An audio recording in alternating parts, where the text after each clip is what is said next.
Innal hamdalillah, segala puji dan puja kehadirat Allah. Nahmaduhu wa nasta'inuhu wa nastaghfiruh. Hanya kepadanya kita memuji, meminta pertolongan serta bertaubat dari dosa-dosa kita.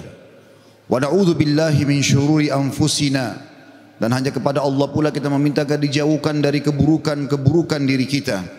Wa min sayyiati a'malina, dan dari segala dosa yang pernah kita lakukan. May yahdihillahu fala mudhillalah, barang siapa yang telah Allah berikan petunjuk maka tidak akan pernah sesat selamanya. Wa may yudlilhu fala hadiyalah, dan barang siapa yang telah Allah sesatkan maka tidak akan mendapatkan petunjuk selamanya.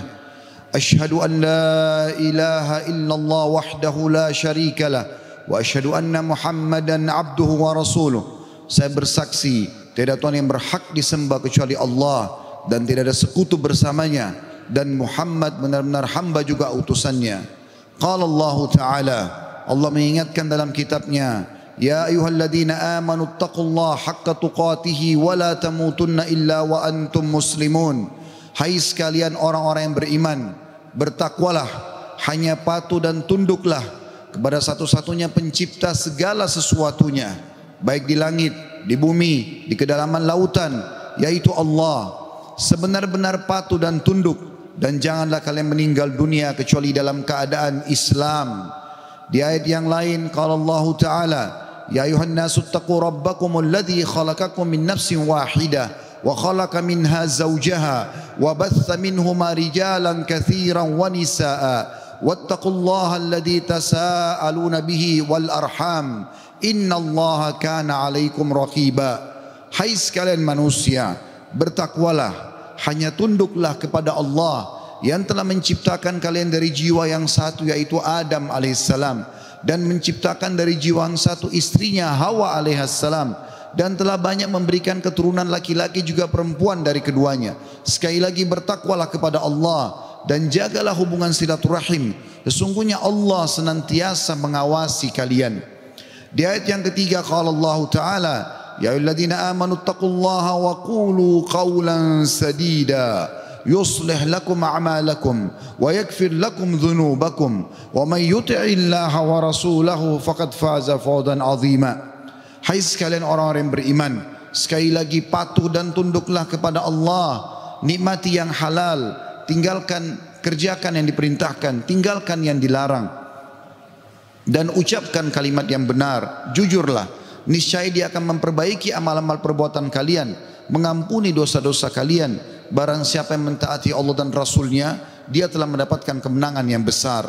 Amma ba'd, fa inna asdaqal hadithi kitabullah. Kita tahu sebaik-baik rujukan umat Islam dalam segala lini kehidupan mereka, terutama ibadah, adalah Al-Quran, kitabullah.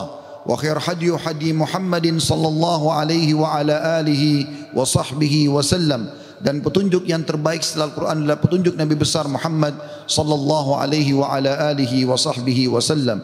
Wa syarrul umuri muhdatsatuha, dan seburuk-buruk perbuatan terutama dalam ibadah yang tidak punya rujukan wahyu Al-Quran dan sunnah. Fa inna kulla muhdatsatin bid'ah, semua ibadah yang tidak punya rujukan dikenal dengan perbuatan baru dalam agama. Wa inna bid'atin dhalalah, perbuatan baru itu akan membawa pelakunya pada kekeliruan. Wa inna al-finnar, keluar akan membawa pelakunya ke dalam api neraka. Saudaraku seiman rahimani wa rahimakumullah, apa yang saya bacakan tadi dikenal dengan khutbah hajah. Baginda Nabi SAW tidak melewatkan momen-momen penting pada saat ingin menyampaikan wasiat kepada umatnya, kecuali beliau membuka dengan khutbah hajah. 3 ayat tentang pentingnya bertakwa dan tunduk kepada Allah, serta mengingatkan agar ibadah selalu punya rujukan wahyu Al-Quran dan sunnah. Pada kesempatan ini kita akan bahas tentang keajaiban istighfar. Saudaraku seiman, banyak sekali ayat Al-Quran dan hadis Nabi SAW mengingatkan masalah ini. Dan juga kita akan dengarkan nanti perkataan para salafus salih tentang keajaiban istighfar dan dahsyatnya. Begitu juga insya Allah kita akan sebutkan apa yang didapatkan pada saat seseorang melazimkan istighfar itu. Mungkin sebagian orang terlintas di benaknya, istighfar kami semua sudah tahu, tapi pertanyaannya, apakah anda sudah rutinkan? Nanti akan lebih jelas insya Allah dengan statement para ulama salaf tentang masalah ini. Beranjak bahasan kita saudaraku seiman, perintah Allah subhanahu wa ta'ala kepada nabinya Muhammad sallallahu alaihi wa ala alihi wa sahbihi wasallam yang sudah diampuni dosanya yang lalu dan akan datang. Allah berfirman, A'udzu billahi minasyaitonir rajim, dalam surah An-Nasr ayat 3, fasabbih bihamdi rabbika wastaghfir innahu kana ghaffara. Maka bertasbihlah engkau hai Muhammad dengan memuji Tuhanmu dan mohon ampunlah kepadanya. Padahal Nabi Muhammad SAW sudah diampuni dosa-dosanya yang lalu dan akan datang. Sesungguhnya Dia Allah adalah zat yang maha penerima taubat. Juga dalam ayat yang lain, dalam surah Muhammad ayat 19, Allah memerintahkan Nabi Muhammad SAW istighfar. A'udzu billahi minasyaitonir rajim, wastaghfir li dzambik walil mu'minina wal mu'minat wallahu ya'lamu mutaqallabakum wa mathwaakum. Dan mohonlah ampun bagi dosamu hai Muhammad, dan bagi dosa orang-orang beriman laki-laki dan orang beriman perempuan, dan Allah maha mengetahui tempat kamu berusaha dan tempat tinggalmu. Juga baginda Nabi sallallahu alaihi wa ala alihi wa sahbihi wasallam bersabda, wallahi inni la astaghfiranna Allah wa atubu ilaihi fil yawmi akthara min 70 marrah. Demi Allah, padahal beliau tidak butuh untuk sumpah, tapi untuk memastikan tentang pentingnya pengucapan istighfar di lisan setiap orang di antara kita. Beliau mengatakan, demi Allah, aku selalu beristighfar kepada Allah. Artinya pengucapan permohonan maaf kepada Allah dan bertaubat kepadanya. Maksudnya mengucapkan ikrar tidak akan mengulangi kesalahan dalam setiap harinya lebih daripada 70 kali. Dan hadis ini hadis sahih diriwayatkan oleh Imam Muslim. Juga dalam riwayat yang lain Nabi SAW sebutkan fil yaumi mi'ata marrah, dalam setiap hari sampai 100 kali. Saudaraku seiman, para ulama salaf menjelaskan kepada kita bagaimana kedudukan istighfar. Bermula dari perkataan sahabat yang mulia Abu Musa al-Ash'ari radhiyallahu anhu. Beliau mengatakan, dahulu kita memiliki dua pelindung dari azab atau siksaannya Allah. Salah satunya telah pergi, yaitu keberadaan Rasulullah sallallahu alaihi wa ala alihi wa sahbihi wasallam di tengah-tengah kita. Selama Nabi masih hidup sallallahu alaihi wasallam, mereka tinggal datang ke Nabi mengatakan mohon ampunlah untuk kami. Tapi sekarang Nabi sudah meninggal, maka sudah hilang satu kesempatan itu untuk menghilangkan azab, gangguan, gempa, banjir, bencana, kesulitan, wabah seperti sekarang. Dan tersisa satu, yaitu istighfar. Apabila ia juga telah pergi dari lisan seseorang di antara kita, maka niscaya kita binasa. Rabi' ibn Haytham rahimahullah, seorang ulama tabi'in berkata, merendahlah kalian kepada Rabb kalian, berdoalah kepadanya dikala senggang, maka Allah telah berfirman dalam hadis qudsi, man da'ani fir rakha'i ajabtuhu fi syiddah. Siapa yang memohon kepadaku pada saat dia senggang, aku akan penuhi kebutuhannya pada saat lagi sempit. Wa man sa'alani a'taitu, dan siapa yang memohon kepadaku pasti aku akan beri, kata Allah. Wa man tawadha'a li rafa'tu, dan siapa yang merendah karena aku akan angkat derajatnya. Wa man tafarraga li rahimtu, dan siapa yang meluangkan waktu untuk ibadah kepadaku, aku akan kasihi dia. Wa man istaghfarani ghafartulah, dan siapa yang memohon istighfar kepadaku, memohon ampun, aku pasti akan memaafkan kesalahannya. Sahal radhiyallahu anhu telah berkata tentang istighfar dalam menghapus dosa. Beliau mengatakan, permulaan istighfar adalah pengampunan atau mengingat, memanggil Allah. Kemudian akan bergantung kepada Allah, lalu kemudian tidak akan mengulangi kesalahan-kesalahan. Ibnul Jauzi berkata rahimahullah, iblis berkata, aku membinasakan anak cucu Adam dengan dosa, dan mereka membinasakanku dengan istighfar dan ucapan la ilaha illallah. Manakala aku melihat hal itu pada mereka, aku tanamkan hawa nafsu pada mereka, di mana mereka berbuat dosa tapi mereka tidak beristighfar, karena mereka mengira diri mereka telah berbuat baik. Dan kata para ulama menanggapi statement Ibnu Jauzi rahimahullah, Yang pertama syaitan tanamkan adalah supaya manusia lalai berbuat dosa. Pada saat dia sudah berbuat dosa, syaitan akan lalaikan dia supaya tidak istighfar. Karena istighfar adalah kata kunci dihilangkan dosa tersebut dan akhirnya azab Allah tidak datang.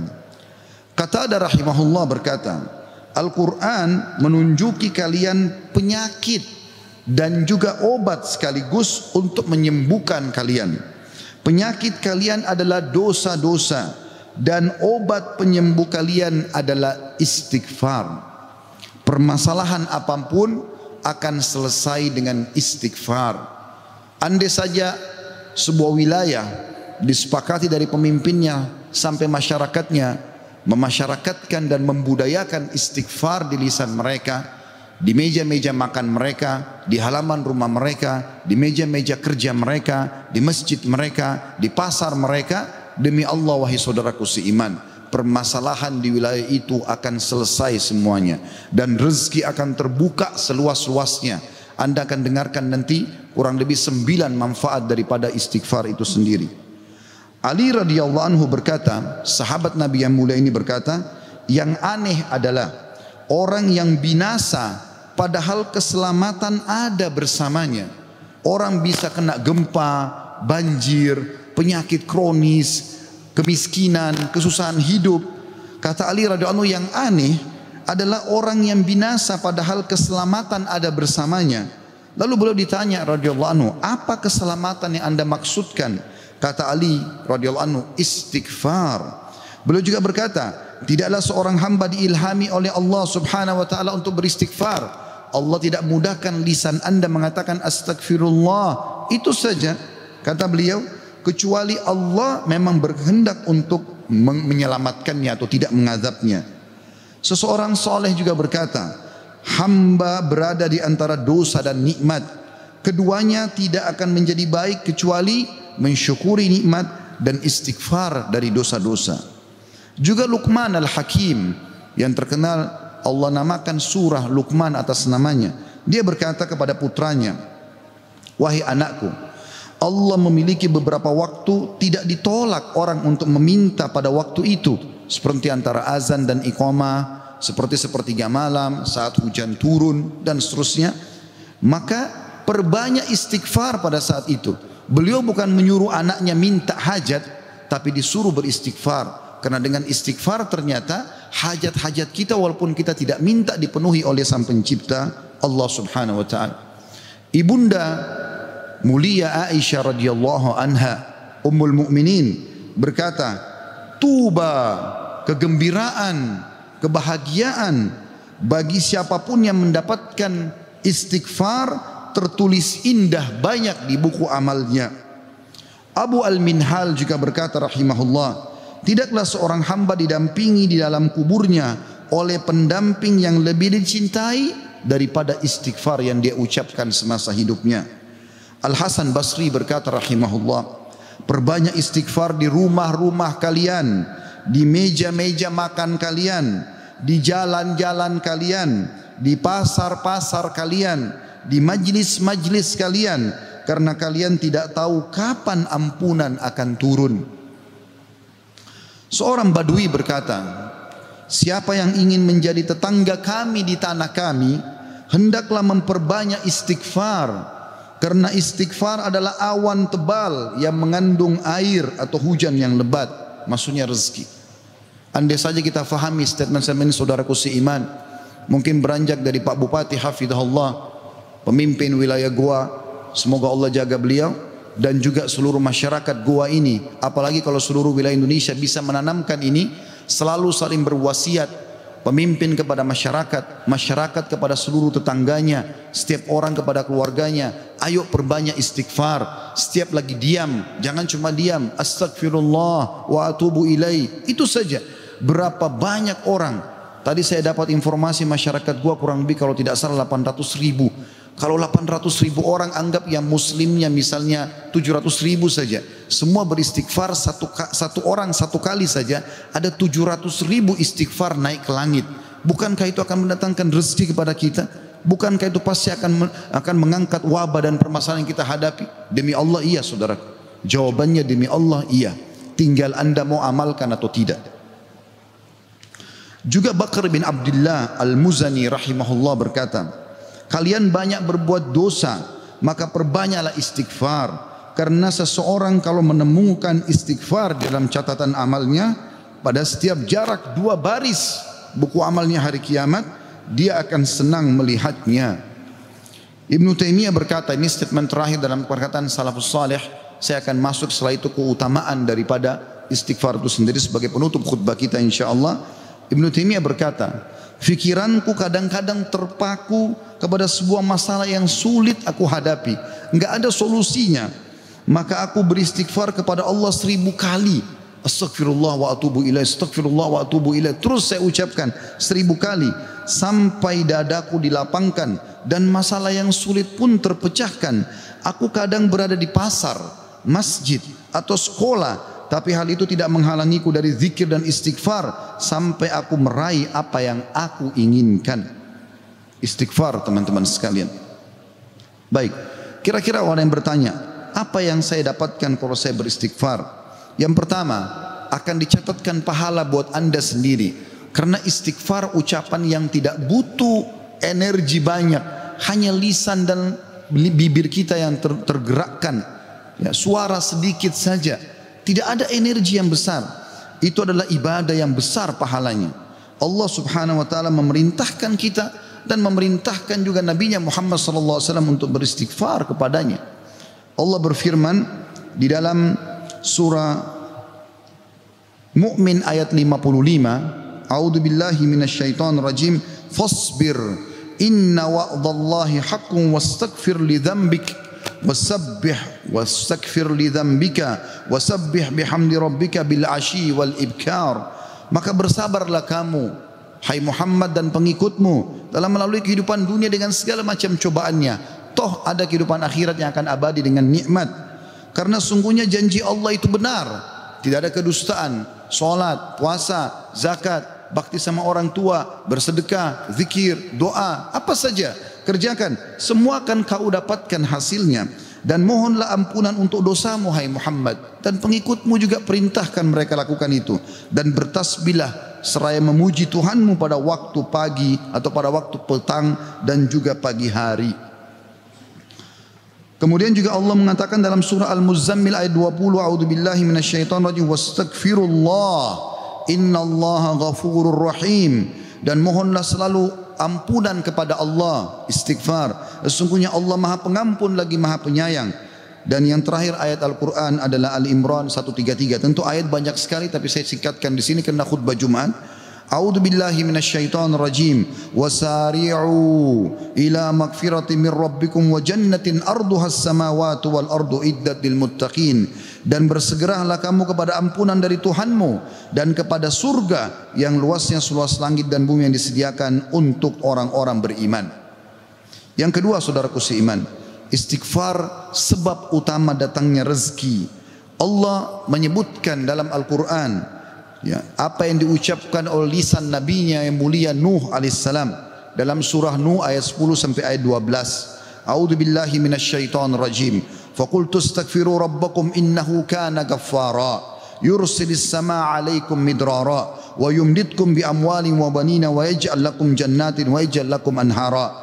Maka aku berkata kepada kaumku, ya Allah, kata Nabi Nuh, mohonlah ampun kepada Tuhan kalian. Sesungguhnya Dia Allah adalah Maha Pengampun. Niscaya dengan mohon ampun istighfar kalian itu, Dia Allah akan mengirimkan hujan kepadamu yang lebat dan memperbanyak harta juga anak-anakmu dan mengadakan untukmu kebun-kebun dan mengadakan di dalamnya sungai-sungai. Juga dalam surah Hud ayat 52 Allah subhanahu wa ta'ala berfirman, A'udzu billahi minasyaitonir rajim, ya qaumi, Nabi Hud berkata alaihissalam, ya qaumi istaghfiru rabbakum thumma tubu ilaihi yursilis samaa 'alaikum midrara wa yazidkum quwwatan ila quwwatikum wa la tatawallaw mujrimin. Hai kaumku, kata Nabi Hud alaihissalam, banyaklah mohon ampunlah kepada Tuhan kalian dan bertobatlah kepadanya. Niscaya pasti dengan istighfar dan tobat kalian Dia menurunkan hujan yang sangat deras atasmu. Maksudnya subur, hujan bukan mematikan tapi membawa berkah. dan dia akan menambahkan kekuatan kepada kekuatanmu. Fisikmu akan kuat, fikiranmu, jiwamu akan sehat, dan janganlah kamu berpaling dengan berbuat dosa. Al-Qurtubi rahimahullah berkata tentang tafsir surah Hud ayat 52, di dalam ayat-ayat ini terdapat dalil bahwa istighfar digunakan untuk meminta rezeki dan hujan. Juga Ibnu Katsir berkata rahimahullah dalam tafsir beliau surah Hud ayat 25, jika kalian bertobat dan memohon ampunan kepada Allah serta kalian mentaatinya, niscaya Allah akan memperbanyak rezeki kalian, memberikan kalian minum dengan nikmat-nikmat langit, mengeluarkan untuk kalian nikmat-nikmat bumi, menumbuhkan untuk kalian tumbuh-tumbuhan, mengalirkan untuk kalian air, dan menjadikan untuk kalian kebun-kebun. Di dalamnya terdapat berbagai macam buah-buahan, dan dia menyelingi di antara kebun-kebun tersebut sungai-sungai yang mengalir. Yang ketiga, saudaraku seiman, istighfar sebab masuk ke dalam surga. Sebagaimana kita sudah tahu bersama-sama, salah satu zikir pagi dan petang yang sangat dianjurkan adalah membaca Sayyidul Istighfar, tuannya istighfar, yaitu lafadznya sebagaimana dinukil dari Nabi SAW. Beliau mengatakan, Allahumma anta rabbi la ilaha illa anta khalaqtani wa ana abduka wa ana ala ahdika wa wa'dika mastata'tu a'udhu bika min syarri ma sana'tu abu'u laka bi ni'matika alayya wa abu'u bidzambi faghfirli fa innahu la yaghfiru dhunuba illa ant. Yang artinya, ya Allah, sungguhnya Engkau adalah Rabbku, penciptaku. Tidak ada Tuhan yang berhak disembah kecuali Engkau. Engkaulah yang telah menciptakanku dan aku adalah hambamu. Aku senantiasa berada dalam perjanjian bersamamu. Maksudnya mentauhidkan Allah dan tidak bermaksiat. Dan aku yakin akan janjimu tentang pahala bagi orang-orang mukmin semampuku. Aku berlindung kepadamu dari kejelekan yang aku perbuat. Aku mengakui nikmatmu kepadaku serta aku mengakui dosaku. Oleh karena itu ampunilah aku, karena sungguhnya tidak ada yang mengampuni dosa kecuali Engkau. Kata Nabi SAW, siapa yang mengucapkan ini, man qalaha minan nahari mukinan, dia yakin, besok dia ucapkan di siang hari atau pagi hari dengan yakin dalam hatinya, famata min yaumihi, kemudian dia meninggal pada hari itu, qabla an yumsiya, sebelum tiba di sore hari, fahuwa min ahlil jannah, dia pasti masuk ke dalam surga. Wa man qalaha minal laili wa huwa muqinun biha, dan siapa ucapkan walaupun sekali saja di malam hari, famata, maka kemudian dia mati, qabla an yusbih, sebelum dia tiba pagi hari, fahuwa min ahlil jannah.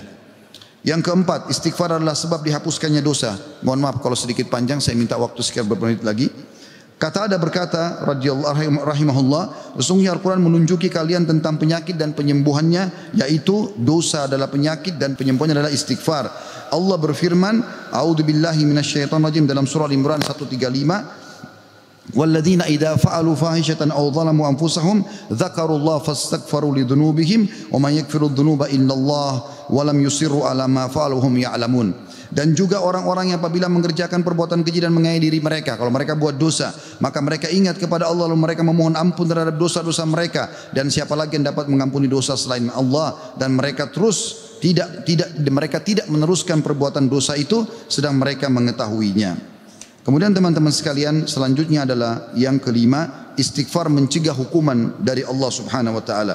Saya ambil satu saja. Al Hasan Basri rahimahullah berkata, wahai anak Adam, meninggalkan dosa lebih ringan bagimu daripada mencari taubat, dan ketahuilah bahwasanya pada saat kau meninggalkan perbuatan dosa atau kau beristighfar pada saat berbuat dosa, maka azab Allah tidak akan datang. Karena Allah berfirman dalam surah Al-Anfal ayat 33, a'udzubillahi minasyaitonir rajim, wa ma kana Allahu liyu'adzibahum wa anta fihim, wa ma kana Allah mu'adzibahum yastaghfirun. Dan Allah sekali-kali tidak akan mengadab mereka sedangkan kamu berada di tengah-tengah mereka, hai Muhammad, dan tidak pula Allah akan mengadab mereka sedang mereka selalu memohon ampun.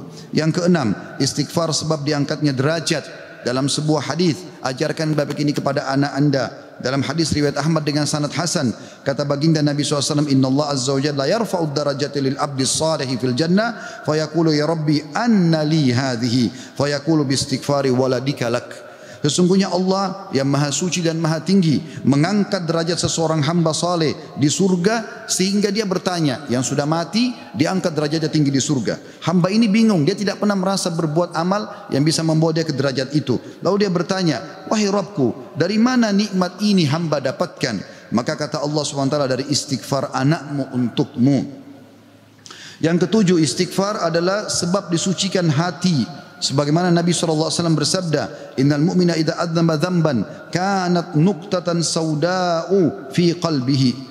Kalau seorang mukmin berbuat dosa akan menjadi titik hitam dalam hatinya. Fa in taba wa naza wastaghfara su'ika qalbuhu minha. Kalau dia bertaubat kemudian dia beristighfar kepada Allah, meninggalkan dosanya, maka akan diangkat noda hitam itu dalam hatinya. Fa in zadat hatta taglufa qalbuhu fadzalika ar-rana alladhi dzakarahu Allah fi kitabihi kalla barrana ala qulubihim ma kanu yaksibun. Dan kalau seandainya dia bertaubat dan meninggalkannya serta beristighfar, hatinya kembali bersih darinya, dan kalau dia tambah melakukan dosa, maka bertambah pula titik hitam itu sampai menutupi seluruh hatinya. Dan itulah makna kalimat ar-ran dalam firman Allah Subhanahu wa taala, sekali-kali apa yang selalu mereka usahakan itu menutupi hati mereka. Surah Al-Mutaffifin ayat 14. Dua poin yang terakhir teman-teman sekalian, yang ke-8 adalah istighfar sebab memperoleh anak dan keturunan. Dinukil dalam sebuah riwayat disebutkan oleh Abu Hanifah rahimahullah dalam musnadnya, bahwasanya seseorang datang mengeluh dari Jabir bin Abdullah radhiyallahu anhu. Seseorang mengeluh kepada Nabi SAW lalu berkata, Ya Rasulullah, ya sesungguhnya aku, orang semua punya anak tapi aku sendiri yang tidak punya anak. Maka kata Nabi SAW, mana kau dari dua senjatamu, memperbanyak sedekah dan istighfar, maka dengannya kau akan diberikan rezeki. Kata Jabir bin Abdullah, orang itu pun mengamalkan, lalu saya menyaksikan orang itu dikaruniai 9 orang anak, semuanya laki-laki. Kesembilan dan terakhir adalah istighfar sebab menikmati kesehatan dan kekuatan. Sebagaimana dijelaskan dari dalam surah Hud ayat 52, dan sudah saya bacakan tadi ayatnya, saya tidak ulangi, tapi potongan ayatnya adalah yazidkum quwwatan ila quwwatikum. Istighfar menyebabkan bertambahnya kekuatan di atas kekuatan. Izinkan saya teman-teman sekalian menyampaikan sebuah kisah yang berhubungan dengan masalah ini, atau dua buah kisah ringkas. Ada seseorang di Irak dulu pernah berdagang, kemudian dia menemukan semua pedagang di pasar laku barangnya kecuali dia, dan dia orang miskin. Dia mengatakan, saya pun dulu di dekat barang saya sampai menjelang sore belum laku-laku. Maka tiba-tiba saya mengingat firman atau sabda Nabi SAW, Man aksara istighfar, siapa yang memperbanyak istighfar, ja'alallahu lahu min kulli hammin faraja. Allah akan berikan kelapangan dari setiap kesedihannya. Wa min kulli dikin makhraja, dan jalan keluar dari setiap masalahnya. Dan juga razaqahu min haitsu la yahtasib, maka Allah akan berikan rezeki dari tempat tidak disangka-sangka. Maka dia bilang, saya pun beristighfar kepada Allah, dan terjadi satu keajaiban yang luar biasa. Ternyata datang kepadaku hampir seluruh pedagang pasar datang, dan mereka memperebutkan barang daganganku. Terakhir kisah seseorang yang bernama Abu Yusuf, saudaraku seiman, di musim haji, seorang syekh, dalam kisah ini tidak disebutkan namanya siapa, sedang menyampaikan masalah istighfar. Datang seseorang setelah pengajian bernama Abu Yusuf lalu berkata, Syekh, saya ingin bercerita tentang manfaat istighfar yang anda sampaikan tadi. Kata syekhnya, silakan. Dia bilang, saya menikah bertahun-tahun tidak punya anak sama sekali, dan saya sama istri saya sedih. Lalu satu waktu saya pernah mendengarkan sebuah siaran tentang makna firman Allah SWT surah Nuh ayat 10 sampai ayat 12, tadi sudah saya bacakan ayatnya, bahwasanya orang kalau istighfar akan diturunkan hujan dari langit, diberikan keturunan dan juga harta. Lalu saya mengatakan kepada istri saya, wahai Ummu Yusuf, ayo kita istighfar, sudah bertahun-tahun kita berusaha berobat sana sini tidak punya anak. Maka dia sama istrinya yang mengatakan, kami pun beristighfar tidak mengenal waktu, tidak mengenal tempat kecuali di WC. Kita tidak baca di WC, di tempat tidur, di ruang makan, di halaman, selalu baca. Dan subhanallah, kata dia, Syekh, bulan itu Ummu Yusuf hamil dan lahirlah Yusuf. Begitu selesai hamil, lagi masa nifas, saya bilang, Ummu Yusuf, kita sudah bertahun-tahun tidak punya anak, ayo kita istighfar kepada Allah untuk anak yang kedua. Kata dia, anda tahu Syekh, selesai nifas Ummu Yusuf hamil dan kami dapat lagi anak kedua, dua-duanya laki-laki. Setelah anak kedua lahir, di masa nifas saya bilang lagi, wahai Ummu Yusuf, kita beristighfar kepada Allah untuk anak yang ketiga. Maka saya sama Ummu Yusuf beristighfar yang ketiga, dan ternyata selesai masa nifas hamil dan juga melahirkan di tahun ketiga anak laki-laki yang ketiga. Kata syekhnya, semoga Allah berkahi. Itu betul-betul firman Allah. Allah mengatakan Allah tidak akan pungkiri janjinya. Dia mengatakan, belum selesai kisah saya Syekh. Setelah itu Ummu Yusuf berkata, wahai Abu Yusuf, kita berhenti dulu istighfar untuk mohon anak, istighfar untuk yang lainnya, tapi permohonan anak berhenti dulu sampai anak-anak besar. Kami sepakat 2-3 tahun kemudian saya mengatakan, Ummu Yusuf, sekarang saatnya kita minta agar Allah berikan kita anak perempuan yang cantik dan salihah. Maka kami pun beristighfar dan ternyata Ummu Yusuf hamil dan sekarang saya di musim haji, wahai Syekh, sedang datang bersama Ummu Yusuf yang baru saja melahirkan bersama dengan bayinya, bayi perempuan. Aqulu qauli hadza, saya sudah mengucapkan perkataan saya ini, wa astaghfirullah li wa lakum, dan saya beristighfar kepada Allah, mengajak jamaah istighfar kepada Allah, fastaghfiruhu innahu huwal ghafurur rahim, beristighfarlah sungguh Dia Maha Pengampun dan juga Maha Pengasih. Alhamdulillah wassalatu wassalamu ala Rasulillah. Segala puji dan puja kehadirat Allah Subhanahu wa taala, juga salawat dan taslim kepada Nabi besar Muhammad sallallahu alaihi wa ala alihi wa sahbihi wasallam. Hari Jumat adalah hari yang mulia saudaraku seiman, dan ada waktu mustajab doa. Dalam dua riwayat, yang pertama riwayat Imam Muslim, kata Nabi SAW, tidak ada seorang muslim pun berdoa di hari Jumat kecuali diijabah, dan kejarlah pada saat khatib di khutbah kedua sampai diiqamahkan solat. Makanya semua khatib pasti berdoa di khutbah kedua. Yang kedua riwayat An-Nasai, kata Nabi SAW, Jumat ada 12 waktu, tidak ada seorang muslim yang berdoa kecuali diijabah sama Allah, dan perbanyak doa selepas asar sampai terbenam matahari. Maka jangan kita sia-siakan waktu mustajab ini. Mari kita hadirkan hati dan pikiran kita untuk berdoa kepada Allah Subhanahu wa taala, semoga Ia mengijabahnya. Alhamdulillahi Rabbil Alamin. Kami memujimu ya Allah sebagaimana layak Kau dipuji sebagai pencipta. Dan juga kami mengucapkan salam hormat kami kepada Nabi Muhammad sallallahu alaihi wasallam, sebagaimana Engkau telah mengucapkan salam hormat kepadanya. Ya Allah, kami tidak berkumpul di salah satu rumahmu ini kecuali karena ingin menjalankan perintah dan kewajiban yang Kau bebankan kepada kami. Maka ikhlaskan niat kami dan terimalah seluruh amal-amal soleh yang pernah kami kerjakan, baik kami ikhlas atau kurang ikhlas, yang sedang kami kerjakan, yang akan kami kerjakan sampai menjelang ajal datang nanti. Sesungguhnya la haula wala quwata illa bik, kami tidak punya daya dan kekuatan kecuali dengan izin-Mu. Ya Allah, ampunilah seluruh dosa-dosa kami, dosa kedua orang tua kami, dosa seluruh kerabat-kerabat kami, dosa seluruh kenalan-kenalan kami, bahkan dosa seluruh muslimin dan muslimat, mukminin dan mukminat yang hidup dan juga yang sudah meninggal. Ya Allah, janganlah Engkau bubarkan kami dari solat Jumat yang mulia ini kecuali Engkau telah bersihkan dosa-dosa kami, dan Engkau ganti semuanya menjadi pahala dengan izin-Mu, karena Engkau telah mengucapkan dalam satu firman-Mu, ulaika alladhina yubaddilullahu sayyi'atihim hasanat, mereka adalah hamba-hamba yang Allah ganti dosa-dosanya menjadi pahala. Ya Allah, jadikan negara kami Indonesia negara yang aman, tentram, damai, seluruh umat Islam di bawah naungan ukhuwah Islamiyah. Dalam hal ibadah mereka kembali kepada Al-Quran dan Sunnah. Makmurkan negeri kami, lunasi utang-utang negara kami, bukalah seluruh rezeki dari seluruh penjuruhnya, kembalikan kami semua ke jalan-Mu ya Allah. Dan siapapun menginginkan keburukan bagi negara kami, bagi agama kami, bagi diri-diri kami, kembalikan tipu daya mereka kepada diri mereka sendiri. Ya Allah, tolonglah saudara kami di Palestina, di Syria, di Yaman, di Irak, di Myanmar, di Ahsa, dimanapun mereka berada sedang tertindas. Ikhlaskan niat mereka, terima para syuhada mereka, muliakan Islam di tangan mereka dan tangan kami semua, serta ikut sertakan kami bersama mereka di pahala, baik dengan doa, dengan harta, dengan jiwa kami. Dan ya Allah, satukanlah kami semua di surga Firdaus tanpa hisab, mana Engkau satukan kami dalam majlis yang mulia ini. Rabbana atina fid dunya hasanah, ya Allah berikanlah kami semua kebaikan di dunia, wa fil akhirati hasanah, dan semua kebaikan di akhirat, wa qina adzabannar, selamatkan kami dari api neraka, wa adkhilnal jannata ma'al abrar, dan masukkanlah kami ke dalam surga bersama orang-orang yang patuh. Ya Azizu ya Ghaffar, wa Izat yang maha mulia dan juga maha pengampun. Ya Rabbal Alamin, wa Tuhan alam semesta. Wa sallallahu nabiyana Muhammadin walhamdulillahi rabbil alamin. Inna Allah ya'mur bil adli wal ihsan. Allah seluruh menyuruh kita berbuat adil dan kebaikan. Wa yanha 'anil fahsya'i wal munkari wal baghi.